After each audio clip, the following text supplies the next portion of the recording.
Est-ce que tu savais qu'il était possible d'ajouter un mot supplémentaire à ta seed phrase pour augmenter la sécurité de tes cryptos? Eh ben, on va voir ça justement dans cette vidéo. Salut à toi, j'espère que tu as la forme parce que aujourd'hui, on va parler de passphrase. Malheureusement, dans l'actualité, je vois beaucoup aujourd'hui de personnes qui se font enlever en France, menacées uniquement parce qu'ils ont des crypto-monnaies. Et du coup, bah, je me suis dit que ça serait vraiment bien de faire une vidéo sur ce sujet parce que tu verras que dans certaines situations, ça peut vraiment te sauver. Donc, ce que j'ai fait, c'est que j'ai préparé un diapo pour que ça soit beaucoup plus visuel pour toi. Alors, cette vidéo, ça va être une partie un peu plus théorique, hein, parce qu'il y a quand même deux, trois petites choses qu'il faut savoir, faut pas déconner non plus. Mais dans une autre vidéo, je te montrerai concrètement comment mettre ta passphrase en place. Donc là, c'est une première vidéo. Et la deuxième, elle sortira dans pas longtemps. Je t'invite juste à t'abonner si jamais tu ne veux pas la louper. Donc, qu'est-ce qu'une passphrase? Eh ben, c'est tout simple. C'est une séquence de caractères supplémentaires, hein, que l'on ajoute à notre seed phrase pour dériver un nouveau wallet qui sera indépendant du coup et caché.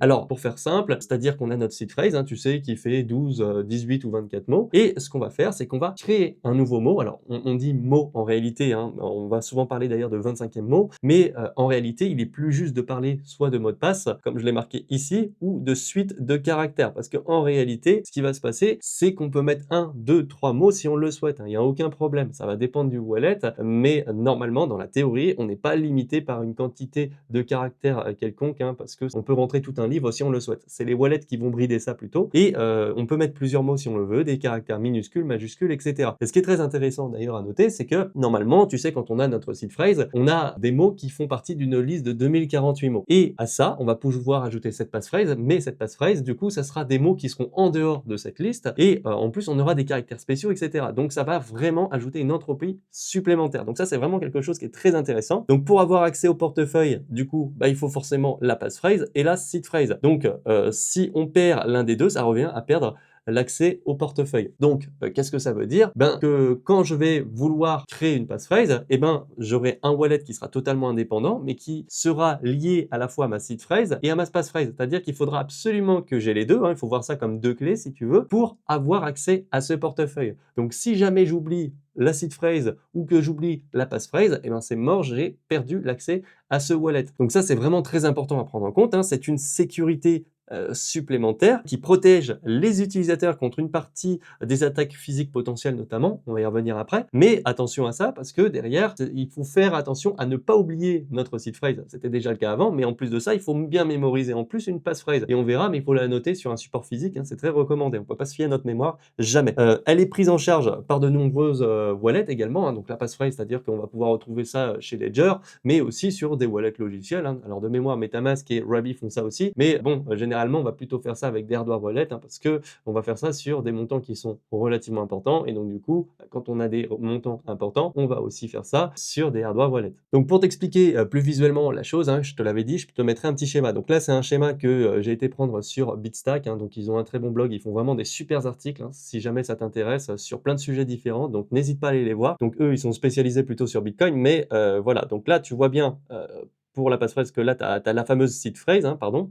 Et ce qui va se passer, c'est que là, je vais avoir accès juste à un wallet, si je rentre cette seed phrase, qui est de 12 mots. Par contre, avec, si je le veux, si je suis sur un wallet qui le supporte, je peux ajouter la passphrase. Et donc, avec ça, du coup, je vais générer une nouvelle clé, donc pour un nouveau wallet totalement indépendant, et avec ça, je vais pouvoir dériver d'autres adresses et compagnie. Donc là, ils le font forcément sur Bitstack avec l'exemple du Bitcoin, mais ça va fonctionner également sur d'autres blockchains. Et c'est ça vraiment l'intérêt, c'est-à-dire que là, j'ai un tout nouveau wallet qui va être indépendant, qui va dépendre de deux facteurs. Donc là, normalement, si tu réfléchis un petit peu, tu dois penser tout de suite qu'il y a peut-être un intérêt en termes de sécurité concernant, par exemple, les fois où on va nous menacer physiquement pour essayer de nous voler notre wallet. Sinon, t'inquiète pas, je vais te sortir un exemple tout à l'heure, tu comprendras beaucoup mieux là où je veux en venir. Et d'ailleurs, on y vient, quel est l'intérêt d'utiliser une passphrase? Eh bien, tout simplement, ça va nous permettre de se protéger contre des vulnérabilités potentielles, essentiellement physiques d'ailleurs. Alors, ça va nous permettre de se protéger contre des attaques de force brute, hein. Bon, bah, c'est-à-dire qu'il y a une personne, imaginons, elle a plusieurs mots déjà de notre seed phrase, bon, ça veut dire qu'on l'a pas sécurisé comme il fallait, ou alors, tout simplement, bon, bah, maintenant, il y a des ordinateurs super puissants qui arrivent maintenant à potentiellement détecter des seed phrases de 12 mots. Bon, ça reste très sécurisé, hein. Dans le jargon, on dit que c'est une sécurité de 128 bits, c'est clairement, pas rien, hein, attention. Normalement, c'est largement suffisant. Mais le fait d'ajouter en plus une passphrase, ça augmente drastiquement la complexité pour essayer de craquer, par exemple, une seed phrase pas force brute. Et même si, par exemple, on a 11 mots sur les 12, et là, normalement, bah, on peut considérer que la seed phrase, elle est craquée parce qu'il y a plus que 2048 possibilités. Bah, si on rajoute une passphrase, eh ben, on recomplexifie ça suffisamment, si elle est correctement faite, hein, la passphrase, pour que ça soit quasiment impossible pour l'acteur d'avoir accès au wallet. Donc ça va pouvoir protéger, hein, des attaques contre force brute. Ça va pouvoir également protéger des acteurs malveillants qui nous menacent physiquement. Alors là, je vais prendre un long exemple pour t'expliquer ça, et c'est surtout pour ça que j'ai fait cette vidéo, notamment liée aux passphrase. C'est-à-dire que là, en ce moment, tu vois plein de teubés qui enlèvent des gens, voire ils vont carrément les mutiler en leur coupant un doigt pour demander une rançon derrière. Alors bien souvent, c'est parce qu'il y a un commanditaire derrière. D'ailleurs, au moment où je tourne cette vidéo, il vient de se faire arrêter, et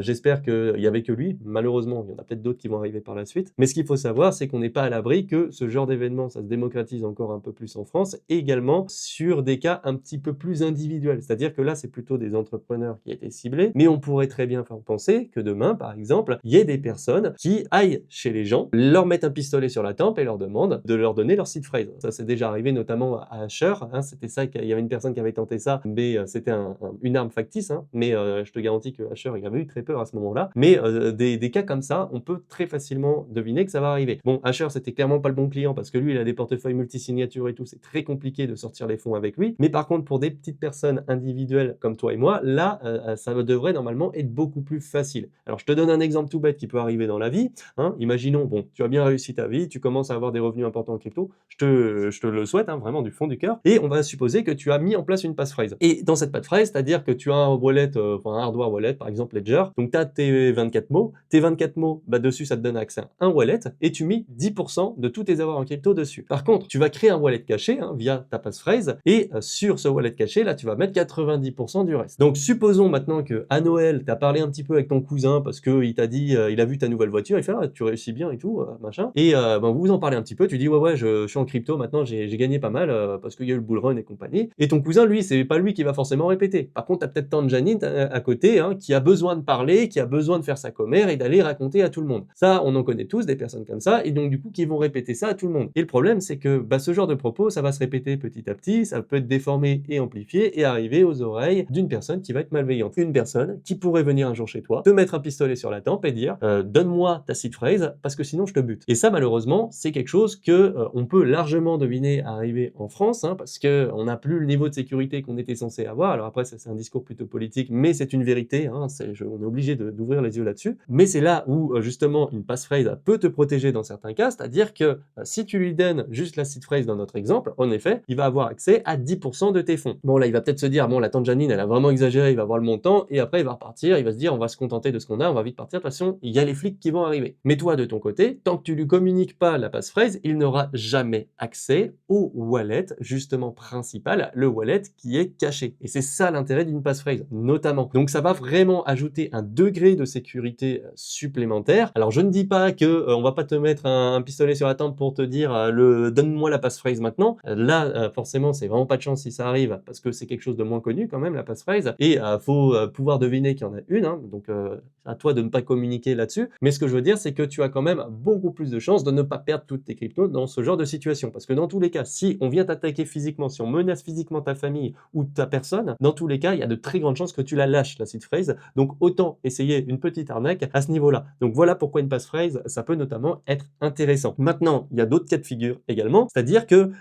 ton wallet peut se faire pirater. Donc par exemple, tu es sur un wallet navigateur, hein, une extension comme par exemple MetaMask ou par exemple Rabby. Bon, malheureusement, ton portefeuille se fait pirater ou alors tu as été victime d'une attaque de phishing, et ben le fait que tu aies une passphrase, ça peut te protéger. Parce que normalement, la passphrase, hein, je dis normalement parce que dans certains cas, ça peut arriver, mais ta passphrase n'est pas sécurisée et stockée par ton wallet. C'est-à-dire qu'à chaque fois que tu voudras avoir accès à ce wallet en caché, il faudra re-rentrer la passphrase. Donc même si tu as ton wallet qui s'est fait pirater, et ben on ne pourra pas pirater ta passphrase. Il faudra la rentrer de façon indépendante. Donc il aura accès qu'à une partie des cryptos, voire pas du tout. Donc ça va ajouter encore une fois un degré de sécurité supplémentaire par rapport à ce type de problématique. Donc ça c'est pareil, ton ordinateur, ton smartphone ont été volés, bah là forcément tu te doutes bien que ça c'est des choses qu'on peut facilement craquer, enfin beaucoup plus facilement du moins. Et si les personnes arrivent à voir sur ton ordinateur parce que tu avais laissé naïvement le mot de passe du wallet dessus, bon bah là tu vois ça peut être problématique normalement parce qu'il va pouvoir vider ton wallet, ton portefeuille, ou alors il va essayer de craquer du coup le mot de passe parce que encore une fois c'est pas des environnements qui sont hyper sécurisés, mais si tu avais mis une passphrase, bah normalement c'est bon, à moins que tu l'aies stocké sur l'ordinateur, et c'est pas du tout comme ça qu'on fait, hein. D'ailleurs c'est la même chose pour les seed phrases, on ne sécurise pas ça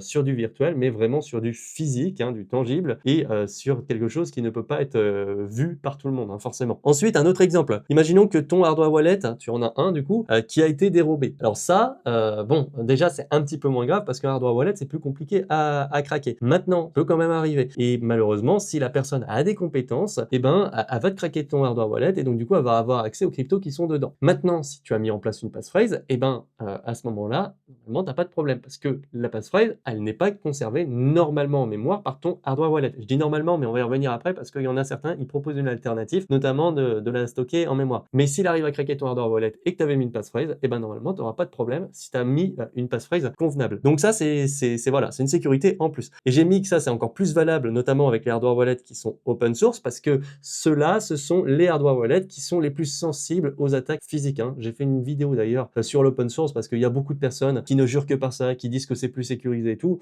Non, c'est pas vrai, hein. Même dans l'absolu, un hardware wallet open source est moins sécurisé à mes yeux qu'un hardware wallet closed source. Après, ça va dépendre de plusieurs facteurs, mais vraiment, je t'invite à aller voir cette vidéo parce que on dit beaucoup de bêtises, hein, je trouve, par rapport au hardware wallet open source. Et enfin, bah, si le PIN de ton hardware wallet a fuité, hein, c'est-à-dire que tu sais qu'il y a quelqu'un, voilà, il y a quelqu'un qui vole ton hardware wallet et c'est le PIN que tu as mis, bon bah là, il peut avoir accès techniquement aux cryptos qui sont dedans. Mais encore une fois, si tu as mis une passphrase, eh ben il faudra qu'il rentre la passphrase en plus pour avoir accès au wallet total. Donc s'il sait pas que tu as mis une passphrase, eh ben il va juste avoir une petite partie de tes crypto-monnaies. Donc voilà, l'intérêt c'est ça. Donc une passphrase, ça va te protéger vraiment de tout un tas de risques. Alors maintenant, comment est-ce qu'on peut mettre en place une passphrase?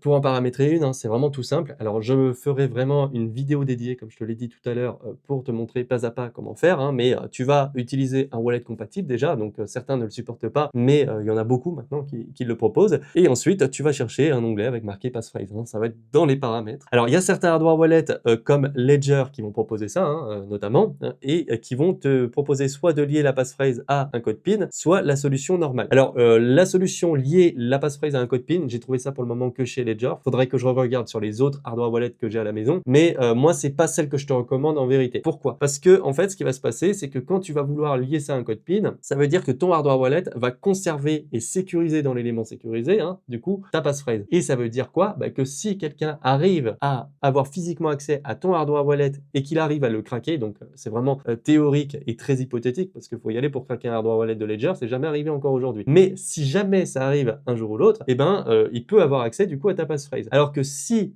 tu utilises la solution du coup qui est normale, hein, celle-ci, c'est-à-dire que la passphrase elle n'est pas gardée en mémoire. À chaque fois que tu voudras avoir accès à ton wallet caché, il faudra re-rentrer la passphrase. Et dès que tu vas reverrouiller l'appareil, elle sera de nouveau oubliée. Donc forcément, ça ajoute un peu plus de friction, mais par contre là, tu augmentes drastiquement ta sécurité. Donc voilà. Donc moi personnellement, j'aurais plutôt tendance à orienter les personnes là-dessus. Maintenant voilà, tu as l'option code PIN aussi avec Ledger. Ça ajoute quand même un degré de sécurité supplémentaire, mais qui sera moindre par rapport à la deuxième, la solution que j'appelle normale. Alors ce qu'il faut savoir aussi, c'est qu'il faut bien vérifier le fonctionnement de cette dernière. C'est très important, c'est-à-dire que quand on va mettre en place une passphrase, on va pas envoyer toutes nos cryptos dessus. C'est-à-dire qu'on va envoyer un petit peu de fond dessus, histoire de voir déjà si ça fonctionne, hein, s'il n'y a pas de problème. Normalement, il n'y en a pas, mais on sait jamais, hein, on teste jamais avec tout ce qu'on a d'un coup. Et il est important aussi de temps en temps de retirer la passphrase du coup et de la remettre pour voir si ça fonctionne bien. Bref, il faut tester avant parce que là, c'est un wallet caché, c'est une manipulation un petit peu plus avancée, mais en fait, hein, c'est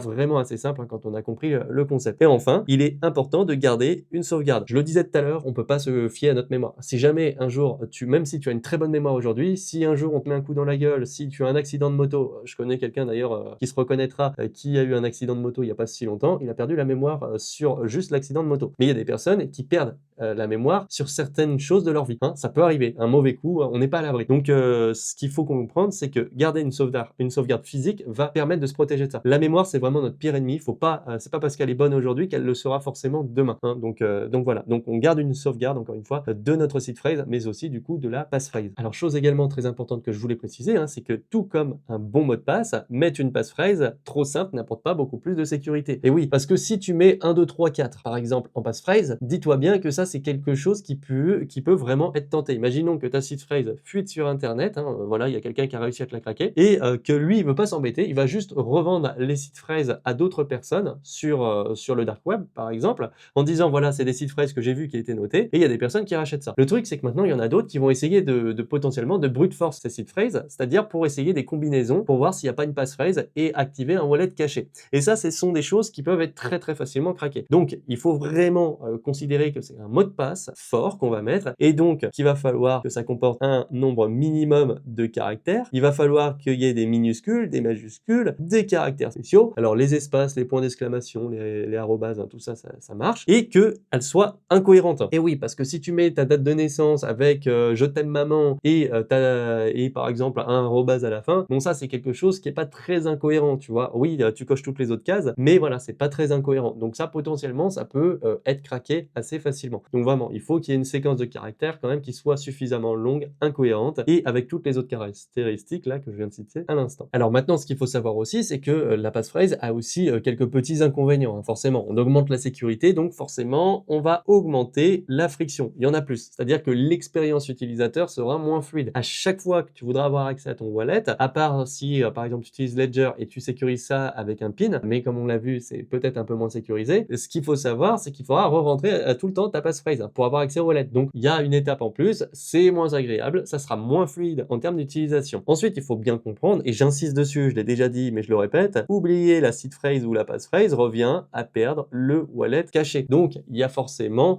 plus des responsabilités qui est demandé à l'utilisateur, hein. Ça me paraît tout à fait cohérent de le rappeler. C'est-à-dire que oui, tu as plus de sécurité, mais aussi tu as plus de responsabilités. Parce que là, en fait, tu as deux wallets, hein. Tu as le wallet seed phrase et le wallet seed phrase plus passphrase à garder. Alors maintenant, il y a quand même une petite question qu'on peut se poser hein, quand on voit ces inconvénients, c'est est-ce que il est primordial d'avoir une passphrase? Est-ce que c'est obligatoire? Parce que c'est vrai que bon, il y a des petits inconvénients quand même. On n'a peut-être pas envie de rentrer à chaque fois le 25e mot. Alors, je vais avoir un avis plutôt nuancé, hein. Alors, il y aura peut-être des personnes qui vont dire que c'est obligatoire, que c'est un indispensable, surtout chez les Bitcoin Maxi, mais je pense quand même qu'on peut avoir un avis assez nuancé sur la question. Disons que pour tester avec des petits montants, ça peut être sympa juste pour essayer, hein. Moi, j'invite tout le monde à essayer de faire une passphrase, juste pour voir comment ça fonctionne sur un wallet, hein, tout simplement. On essaye avec des petits montants, on bidouille, et comme ça, on meurt moins bête. Maintenant, est-ce que dans l'utilisation quotidienne, ça va concerner tout le monde? Moi, je pense pas, hein, réellement. C'est-à-dire que si tu veux sécuriser 500 balles uniquement en crypto, bon, pour moi, ça ne sert pas vraiment à grand-chose au final. Là,